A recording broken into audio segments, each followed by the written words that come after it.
আমাদের দেশের তাবিজ ব্যবসায়ী হুজুররা কোথায়? হুজুররা পারেন একটু প্রোটেকশন দিতে? তাবিজ কই? তাবিজ এনে দেন আমার কাছে দেখি, একটু একটা তাবিজ আমাকে দেন না, যেটা দিলে করুণে ধরবে না।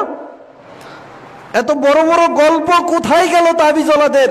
501 টাকা, 1001 টাকা, 505 টাকা নিবে, 102 টাকা নিবে তাবিজের জন্য। সেই তাবিজ ব্যবসায়ীরা আজকে কোথায়?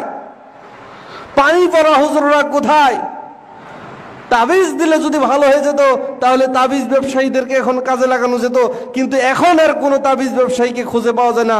এটা যে ভুয়া জিনিস, আজকে থেকে 1450 বছর আগে নবী মুহাম্মদ রাসূলুল্লাহ সাল্লাল্লাহু আলাইহি সাল্লাম বলে গেছেন।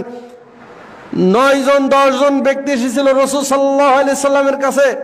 আসার পরে আল্লাহ নবী সাল্লাল্লাহু আলাইহি সাল্লাম 9 জনের বায়াত করলেন, একজনের করলেন না। রাসূল সাল্লাল্লাহু আলাইহি সাল্লামকে বলা হলো, আল্লাহ রাসূল সাল্লাল্লাহু আলাইহি সাল্লাম তার হাত ধরে একটু বায়াত করিয়ে দেন।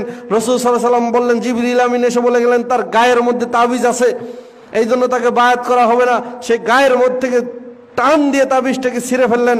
তখন রাসূল সাল্লাল্লাহু আলাইহি সাল্লাম বললেন, মান আল্লাকাতুন তামিমাতুন ফাকাদ আশরাকা, যে ব্যক্তি তাবিজ ঝুলালো, যে ব্যক্তি সুতা বাঁধলো, যে ব্যক্তি কোনো কিছু ঝুলালো, সে শিরিক করলো।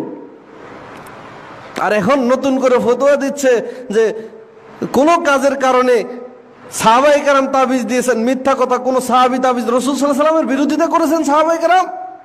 জি না, রাসূল সাল্লাল্লাহু আলাইহি সাল্লামের বিরোধিতা কখনো করেন নাই। অতএব রাসূল সাল্লাল্লাহু আলাইহি সাল্লামের আনুগত্য করেই সাহাবায়ে কেরাম দুনিয়াতে জান্নাতের সুসংবাদ পেয়েছেন। আপনাকে রাসূল সাল্লাল্লাহু আলাইহি সাল্লামের আনুগত্য করতে হবে।